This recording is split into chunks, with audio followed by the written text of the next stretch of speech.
સુરતના સરોલી કુંભારિયા ગામ ખાતે આવેલા સારથી કોમ્પ્લેક્સની ઓયો હોટલમાં અચાનક આગ ફાટી નીકળતા અફરાતફરીનો માહોલ સર્જાયો। ચોથા માળે આવેલા રૂમમાં લાગેલી આગ બાદ આખી હોટલમાં ધુમાડો ફેલાઈ ગયો હતો। ફાયર વિભાગે ભારે જહેમત બાદ આગ પર કાબુ મેળવ્યો। સુરતના સરોલી કુંભારિયા ગામ ખાતે આવેલા સારથી કોમ્પ્લેક્સની ચોથા માળે આવેલી ઓયો હોટલમાં અચાનક આગ લાગવાની ઘટના સામે આવી હતી। હોટલમાં કુલ 19 રૂમ આવેલા છે, જેમાંથી 104 નંબરના રૂમમાં અચાનક આગ ફાટી નીકળી હતી। હોટલમાં યોગ્ય વેન્ટિલેશન ન હોવાથી થોડા જ સમયમાં આખી હોટલ ધુમાડાથી છવાઈ ગઈ હતી। ગાદલા અને લાકડાના ફર્નિચરના કારણે આગે વિકરાળ સ્વરૂપ ધારણ કર્યું। ઘટનાના સમયે હોટલમાં રહેલા 3 જેટલા લોકો અંદર ફસાઈ ગયા હતા। ઘટનાની જાણ થતાં જ ફાયર વિભાગની ટીમ અને સારોલી પોલીસ સ્ટેશનનો સ્ટાફ તાત્કાલિક સ્થળ પર દોડી આવ્યો। 4 ફાયર સ્ટેશનની 8થી વધુ ફાયર ગાડીઓ ઘટના સ્થળે પહોંચી હતી। ચોથા માળે આગ લાગતા રેસ્ક્યુ કામગીરી માટે 3 ટેબલ લેડર પણ મંગાવવામાં આવ્યા।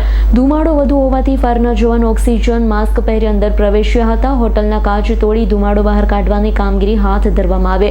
ભારે જહેમત બાદ ફાયર વિભાગ અંદાજે 1 કલાકમાં આગ પર કાબુ મેળવી લીધો। આગની ઘટનામાં રૂમમાં રહેલું વાયરિંગ, ફર્નિચર, અન્ય સામાન સંપૂર્ણ રીતે ખાક થઈ ગયો। સદનસીબે સમગ્ર ઘટનામાં કોઈપણ પ્રકારની જાનહાનિ થવા પામી નથી। Bureau report S9 news Surat.